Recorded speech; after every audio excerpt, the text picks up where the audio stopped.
চলমান ভূরাজনৈতিক পরিস্থিতিতে মধ্যপ্রাচ্য যে এক আমূল পরিবর্তনের ভেতর দিয়ে যাচ্ছে তা কি আমরা টের পাচ্ছি? ইরান ও যুক্তরাষ্ট্রের পারমাণবিক বিবাদ অঞ্চলটির ভবিষ্যৎ নিয়ে গভীর উদ্বেগ জাগিয়েছে। ইরানের পারমাণবিক কর্মসূচি কেবল একটি প্রযুক্তিগত বিষয় নয়, বরং এটি আঞ্চলিক শক্তির ভারসাম্য ঠিক করছে। ইরান বরাবরই দাবি করে আসছে যে তাদের পারমাণবিক কর্মসূচি সম্পূর্ণ শান্তিপূর্ণ।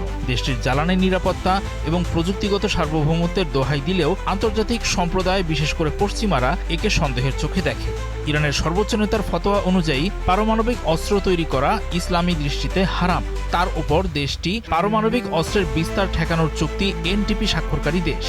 কিন্তু ভূরাজনৈতিক বাস্তবতা ভিন্ন কথা বলে। বিশেষজ্ঞ মহলের মতে, একটি দেশ যদি পারমাণবিক শক্তি অর্জন বা কাছাকাছিও পৌঁছে যায়, তাহলে তার কেবল সেটুকু সক্ষমতা অর্জন করাই প্রতিবেশীর জন্য বড় সামরিক হুমকি হিসেবে দেখা হয়। ইরান যদি শেষ পর্যন্ত পারমাণবিক অস্ত্র অর্জন করে, তবে তা মধ্যপ্রাচ্যে একটি অনিয়ন্ত্রিত পারমাণবিক প্রতিযোগিতা শুরু করবে। তুরস্ক, সৌদি আরব এবং মিশরের মতো আঞ্চলিক শক্তিগুলো তখন এক কঠিন অস্তিত্ব সংকটে পড়বে। নিজেদের নিরাপত্তার অজুহাতে তারাও পারমাণবিক সক্ষমতা অর্জনের পথে হাঁটবে। এমন পরিস্থিতি এর মধ্যেই বিবাদে ভাগ হয়ে থাকা মধ্যপ্রাচ্যকে আরও অস্থিতিশীল করবে। এই জটিল সমীকরণে ইসরায়েলের ভূমিকা অত্যন্ত গুরুত্বপূর্ণ।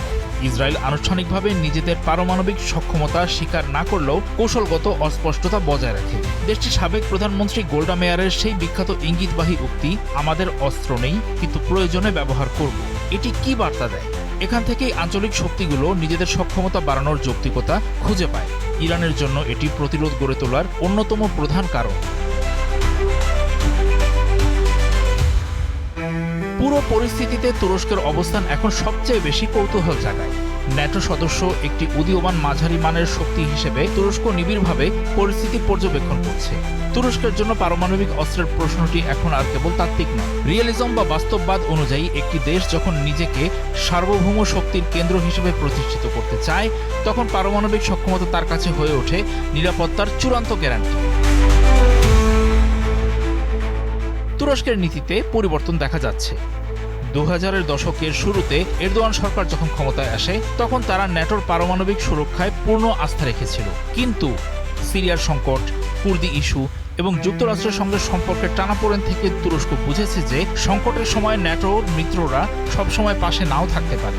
উত্তর কোরিয়াকে দেখে তুর্কি নীতি নির্ধারকদের মনে হয়েছে পারমাণবিক অস্ত্র থাকলে আন্তর্জাতিক চাপ মোকাবেলা করা সহজ হয়। কিন্তু ভঙ্গুর অর্থনীতি এবং আন্তর্জাতিক নিষেধাজ্ঞা তুরস্কের সামনে বড় বাধা। ইরানের মতো বিশাল জ্বালানি, তেল, গ্যাস ভান্ডার না থাকায় তুরস্কের পক্ষে বিশ্ব থেকে একঘরে হয়ে পারমাণবিক কর্মসূচি চালানো অর্থনৈতিকভাবে খুব ঝুঁকিপূর্ণ।